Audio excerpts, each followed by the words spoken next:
Hi, everyone. I'm Rachel, and I'm a member of the Young Adult Programs and Services team at the New York Public Library. Thank you to everyone who is watching this. I'm delighted to introduce today's Teen Band Book Club event, which is a part of NYPL's Books for All campaign. At the New York Public Library, we believe in the freedom to read. We started this banned book club in response to the alarming rise in book bans and challenges across the country. The American Library Association recently reported that in 2023, the US saw the highest number of book challenges since they started keeping records more than 20 years ago. The number of titles targeted for censorship at public libraries rose by 92% in 2023 compared to the previous year. The majority of these banned or challenged books are for young people and feature LGBTQ+ voices and people of color.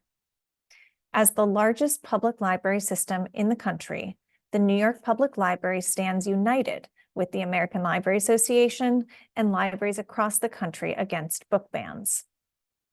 Through the Banned Book Club and our Books for All campaign, we are elevating and amplifying the important stories, voices, and titles that censorship attempts to repress.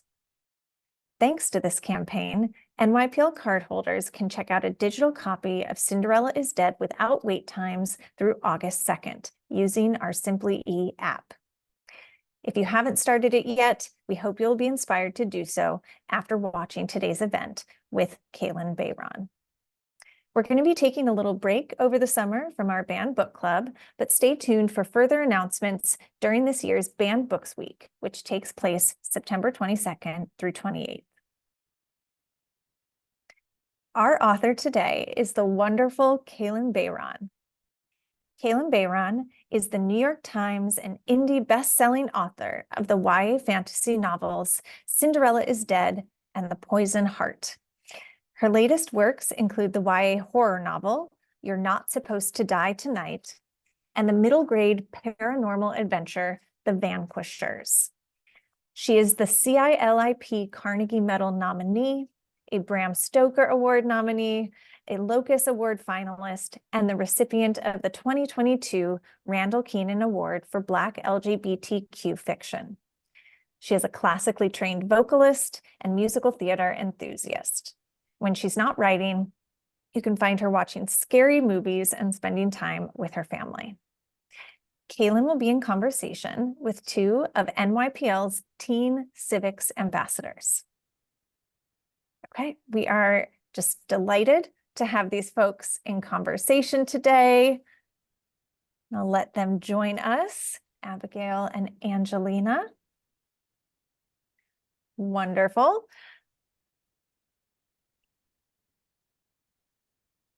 And at this point, I am going to turn it over to you, Angelina. Okay. Hi, Kalynn. It's great to speak with you today. Hi, I'm happy to be here. We're happy to have you here too. As Rachel mentioned, I'm a Teen Civic Ambassador at the library. Teen Civic Ambassadors work in branches to help other teens get engaged in their community. To get our conversation started, why don't you tell us a little bit about Cinderella Is Dead?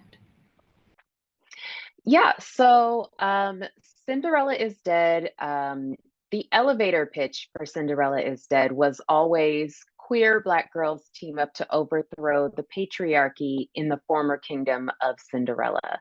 The kind of longer version of that is that Cinderella is Dead takes place in a world where Cinderella died 200 years before, and follows my main character, Sophia, as she kind of navigates this world that has sprung up around Cinderella's legend, and where all young women are expected to model their lives after the fabled princess. Sophia is having none of it. Sophia is in love with her best friend and really looking for a way out of this very patriarchal, misogynistic society. And the ball is kind of a mandatory event now, and Sophia escapes that and uncovers some really earth-shattering secrets about Cinderella herself, Prince Charming, the fairy godmother, and this story that everyone has kind of grown up on in this society.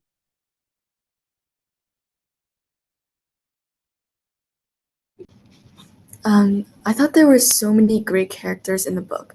My personal favorite being Constance, who is charismatic, stealthy, and great with knives. So for that, I have two questions. Who did you think was the most fun to write, and which character was the most difficult to write? So I think the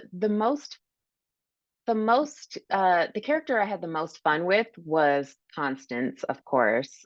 She is um, so funny and smart, and I really enjoyed writing her character. But I think it's the combination of writing Constance and Amina together. Their kind of constant bickering was really fun to write.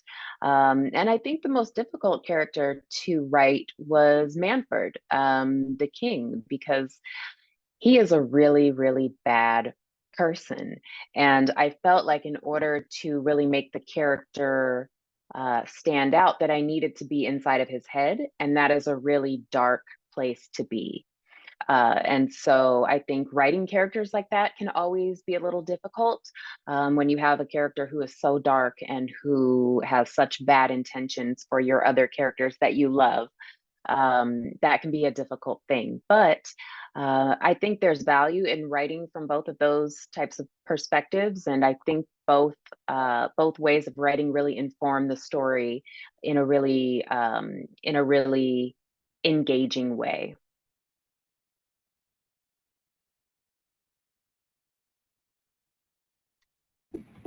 Okay. I don't want to spoil anything, but one of the great parts at the end like involved different kinds of magical systems, including necromancy. Can you talk more about the magical systems you used in the book?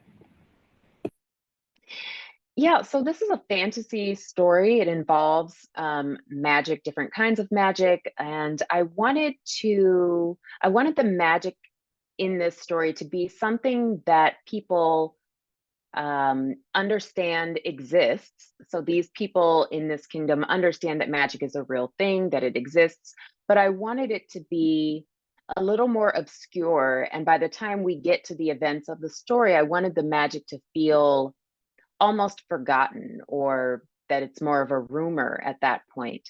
I think that made it a little bit more mysterious, and having the magic be not quite as accessible to everyone, of course, throws a wrench in the story, which is a good thing. Sometimes that creates a lot of really good narrative tension. And I knew that I wanted my characters to meet up with Cinderella herself at some point. And so I thought that that would be maybe like a seance type of situation where we're dealing with a ghost or something like that. But ultimately, I decided to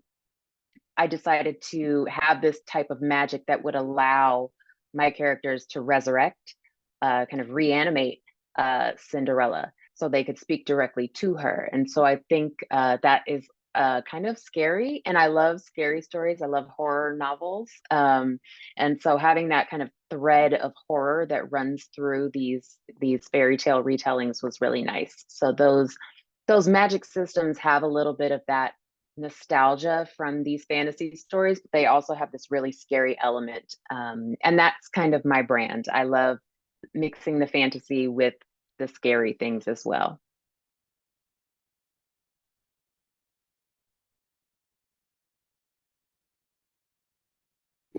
Um, just like a follow-up question with that.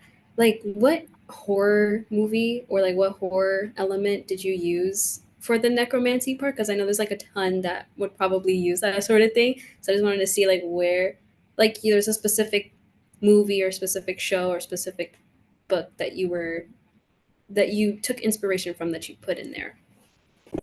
Yeah, there's so this is gonna sound silly, but there's a scene in Hellboy where in the film version, and I'm trying to think, I think it's the first one. I think it's the one with Ron Perlman as Hellboy, where they go into a graveyard and they use a corpse to help them kind of on the next step of their journey, and they have to talk to the corpse. They can't just kind of conjure a ghost. They have to speak directly to this person. So I think that was kind of in the back of my head at some point. And also just the horror trope of kind of bringing people back from the dead. I think that's also in fantasy as well. So so I think all of those things kind of combine to bring that into reality. I wanted to make that scene really scary and unsettling.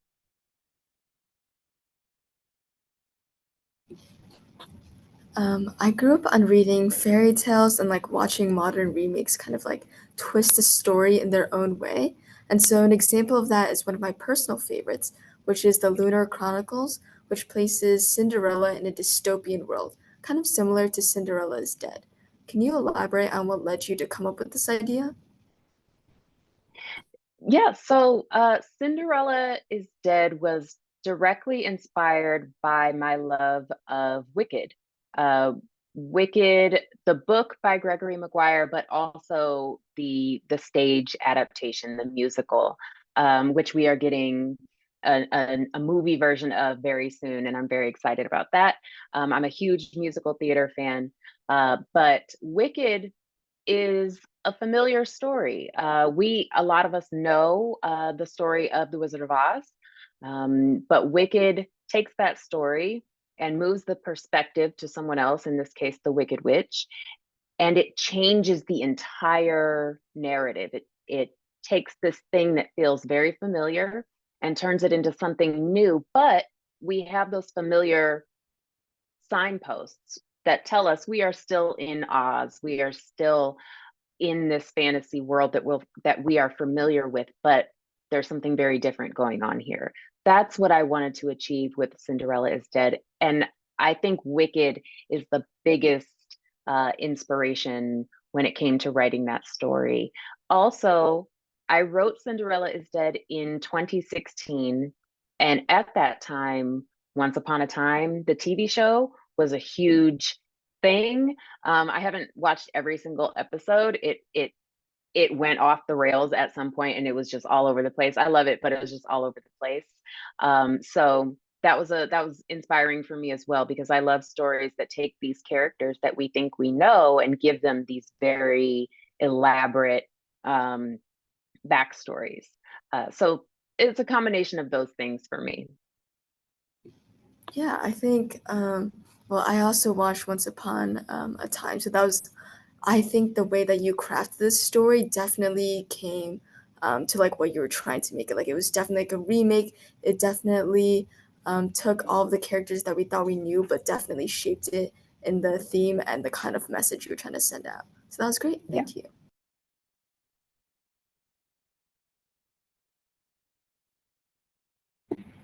Okay. This might be a spoiler to those who haven't read it, but it has been a burning question I've had since finishing the book. Could you explain more on the ability of Manfred slash Charming's power to maintain youth and how to look young for a long period of time? Like, is it because of his connection to the fairy godmother, or is it something else? Like, how come other kings back then didn't use the kind of power that he had, if magic is kind of, in the know? Yeah. So Manfred has the ability to maintain his youthfulness by kind of siphoning youth from other people. In this case, young women that live in this kingdom. When he was brought back originally, if we're doing kind of like I don't want to spoil it for anyone, but when Manfred is originally resurrected, I don't think he understood how it was going to play out for him. He just knew that he was back, and he was kind of trying to navigate this new life. And when he figured out that he was going to have to essentially feed on other people in order to maintain himself, I think it speaks to his cruelty that he chose young women to be his victims. And that is kind of a commentary on how things work in society sometimes, and how young women can be victimized, and how we have this kind of preoccupation with youth in our society. So it speaks to all of that. And for him, it really is that connection to his mother, who originally put him in this position, with neither of them really understanding the future kind of ramifications of this type of magic. And this specific type of magic is dark. It's so dark that even Amina, who is our fairy godmother in this story, doesn't even want to speak about it. She doesn't want to talk about it. It comes up as a possible solution to their problems, and she doesn't want to even entertain the thought. So it's magic that exists, but that people are afraid of. And so I think that's why we haven't seen it until Manfred comes along. It's no secret that everyone that Sophia knows wants her to stay in line and get happily married off at the ball. But that doesn't stop her from finding a way out of the town, even when those closest to her, Aaron, begs her to accept her fate. What message are you trying to share with teens through Sophia's perseverance? It's a really good question. I think what I want to stress the most is that no matter your circumstances, no matter what is expected of you from the people around you, you can always make the choice that is best for you. And that's not to say that there aren't consequences or outcomes that we have to consider, risks sometimes that we have to take. But I understand this on a very personal level, how those choices can impact us long term. But I think more than anything, I just want people to understand that you ultimately are in charge of your own destiny, and you can make the choice that is best for you, even if everyone around you is telling you that it's not. You know what's best for you, and you can make those choices. I think as someone myself who is, I'm a Black woman, I am also a queer woman. I have had to make these choices in my own life when people around me were telling me that they knew what was best and that I should do something else, that I should choose a different path. But I had to do what was right for me. And I think when we see Sophia and Constance making these choices that are so against the larger kind of societal expectation,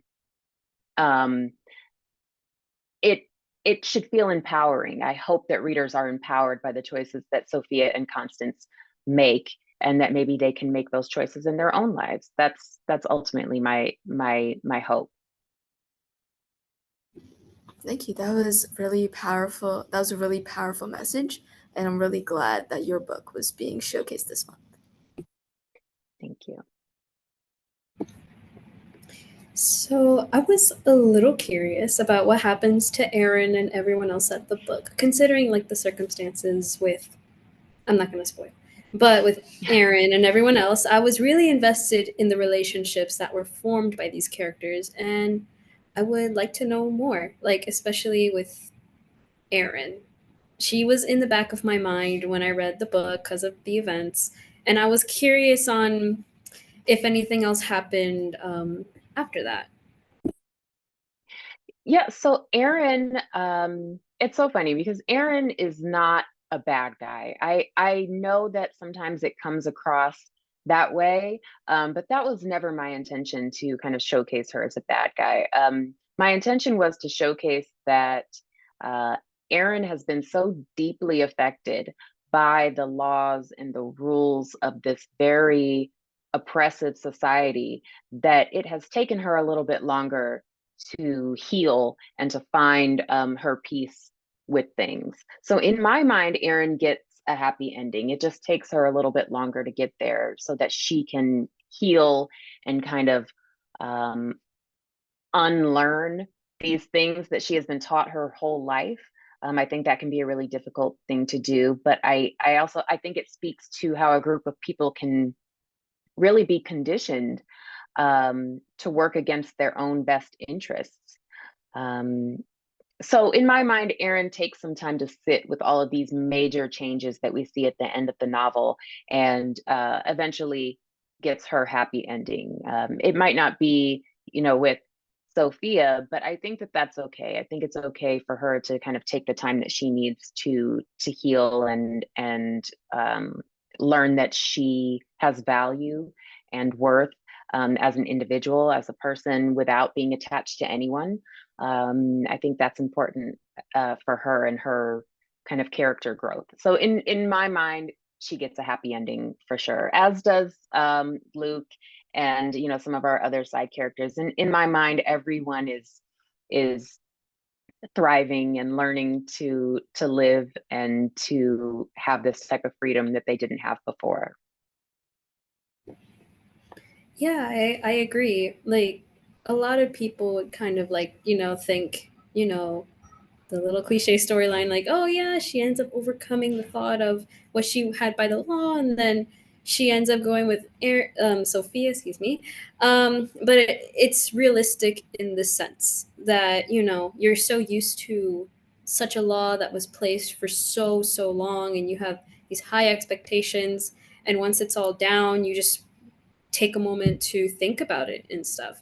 And I think that's realistic, and I like that realism aspect in terms of how Erin and everyone else is. It's a happy ending, but the mindsets of those who are accustomed to the law, whether it be good or bad, if they disliked it or liked it, is gonna have to change ever since Constance and Sophia overthrew the king. So, but I think I really liked that resolve because it was in the back of my mind. I was like, I hope everyone's happy. And Yeah. I'm Yeah. satisfied that at least there's a little bit of closure for Erin and for everyone else. Yeah, I think that's a really good way of looking at it. And it's tough when big changes happen. Not everyone is on board all at the same time. Other people take longer to adapt. And so I wanted it to feel like it was going to be tough for some people. Like some people were going to have a hard time just learning to be their true kind of authentic selves, and Erin is one of those people. But like you said, it's a more realistic interpretation of that kind of happily ever after. But I think that's okay for this story. So yeah, we're on the same page. You mentioned that one of your favorite parts of writing was the dynamic between Amina and Constance. And so I just want to draw a comparison of how Amina treats Sophia as her own granddaughter, warm and gentle. And in comparison, Amina and Constance have a more contentious relationship and have butted heads throughout the whole book. This was also one of my personal favorite dynamics. So what made you choose to have Sophia to be closer to Amina rather than having her develop that relationship with Constance? So Amina, I think, sees a lot of herself in Constance. And I think that Amina knows that she herself is a flawed person. And so when she sees Constance, who has a very similar kind of, she's a hothead, she has a smart mouth, she's smart. She sees those things in herself as well. And so I think that's what causes her to kind of have this tension between the two of them. With Sophia, I think what Amina sees is Cinderella.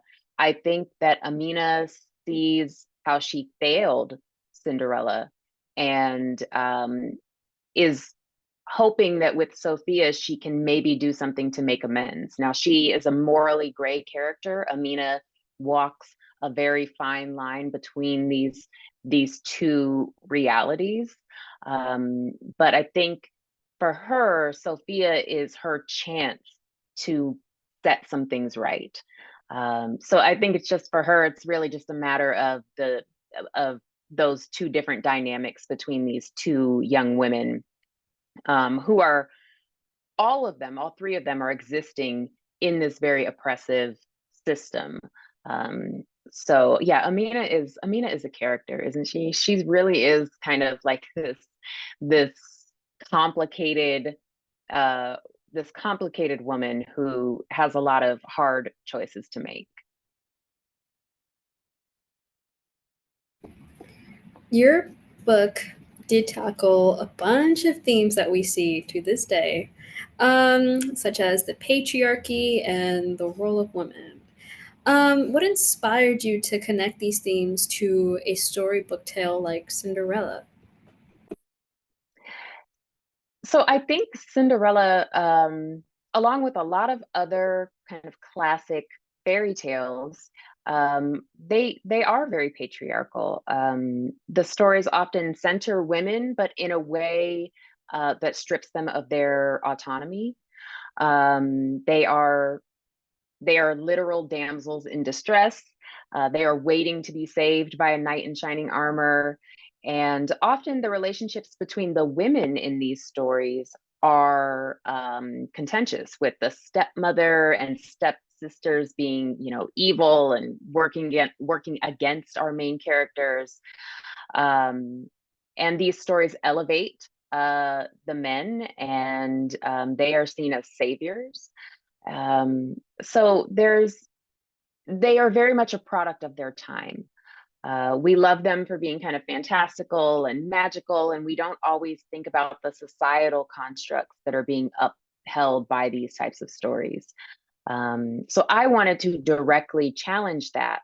I wanted to have this story that was fun and fantastical and magical, but that directly spoke to these very kind of patriarchal, misogynistic, queer phobic views.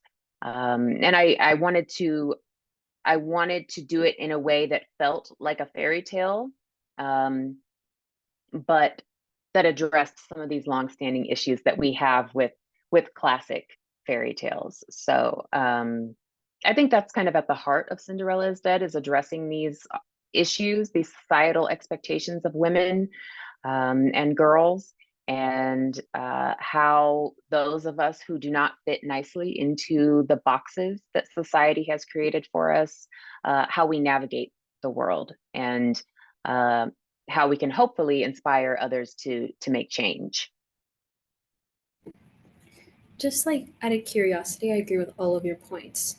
When you mentioned about like all these fairy tales, specifically, have you, because I know you're a horror, like you like horror, you ever read the Brothers Grimm fairy tales at any chance? And you inspired it based on that, or like the Disney version when they show the nice little happy ending?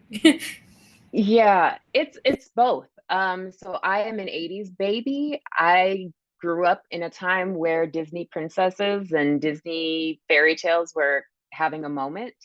Um, but because, like you said, I love scary stories, I also read the Brothers Grimm version of a lot of these stories. And those versions are gruesome, and they're scary, and they are meant to evoke kind of a sense of fear, and there's a lesson to be learned, which is usually something about morality, religion. Those are kind of central themes, and all of that. It's no surprise that all of that is directed at the young women in societies. So those older versions are terrifying. I think they're great. I find it I find it fun that those are kind of the stories that we were using to kind of teach these life lessons to young people, to say something about society, to say something about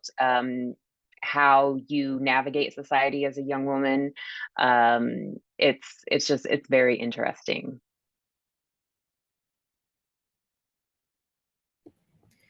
Okay, I have learned a lot from the young people we work with. What was something you learned while writing this book that surprised you?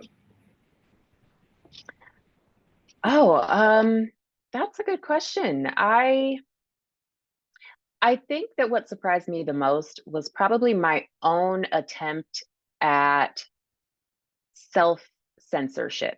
So we're having this conversation because our kind of freedom to read is being challenged, and books are being challenged and banned. But something that often happens with writers and creators from marginalized backgrounds is sometimes we will self-censor. Cinderella Is Dead was my debut novel, and I was very aware that there were going to be a lot of eyes on it. And in those early drafts, I really censored myself. I took out a lot of the queer content, not all of it, but it was much more subtle. And I was worried about how people were going to perceive this story. And my main goal is always to get my work into the hands of the readers who need it most. And I thought about, well, how can I do that if I'm censoring myself? How can I make sure that queer Black girls get to see themselves fully realized on the page in all of our nuance if I'm holding back? And so I scrapped those initial ideas and really let everything be on the page. It's all out there. There's nothing subtle about Sophia's love for Constance. There's nothing subtle about these queer characters being Black girls who are learning to love themselves and love each other. And I don't want there to be any subtlety about it. So I think that was eye-opening for me as a writer. And I thought about how many stories we may have lost along the way just because we are afraid to kind of say what we mean, because the world can be a really harsh and cruel place sometimes. So I learned a lot about myself. I learned a lot about my writing goals. And more than anything, I have learned that my readers and the people who support this work are the most important thing. I tell these stories to lift readers up and to let them know that they are seen and that they are not alone, and that their stories matter. And so in order to do that, I have to leave it all on the page. And that was really eye-opening for me and a really great lesson I think I've carried with me throughout the rest of the books that I've written and the books that I will continue to write. So we have one last question for you. As our event wraps up your book being available to anyone in New York City who wants to read it for free, so if you haven't read it, be sure to pick it up. Can you talk about what that means in a time when a lot of books are being banned and access is restricted? So it is incredibly disheartening to see the recent spate of book bans and challenges. But what keeps me going and what kind of gives me hope, and I spoke a little bit about this before, is that young readers and the people who support them are making sure that these stories get into the hands of the readers who need them most. I am so grateful to the New York Public Library for their support and for taking a stand and saying, we are not going to allow stories like this to be silenced. And actually doing the work. They're not just saying that. They are making this book available to young readers all over the place. And I could not be more thankful and more grateful for that support. I'm so happy to have allies in this fight against our freedom to read. And I hope that we'll continue to do this good work together.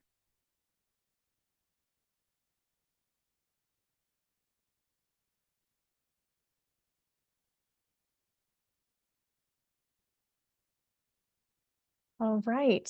I just wanted this to keep going and to hear more of your questions and more of your answers, but we have come to the end of our time together, and just want to say thank you so much to everyone who will be watching this, as well, obviously, of course, to Kalynn and to Abigail and Angelina. This was a really wonderful conversation to have the privilege of listening to while you were having it. So please stay tuned for more titles, future titles in our Books for All initiative. And we hope everyone has a great day.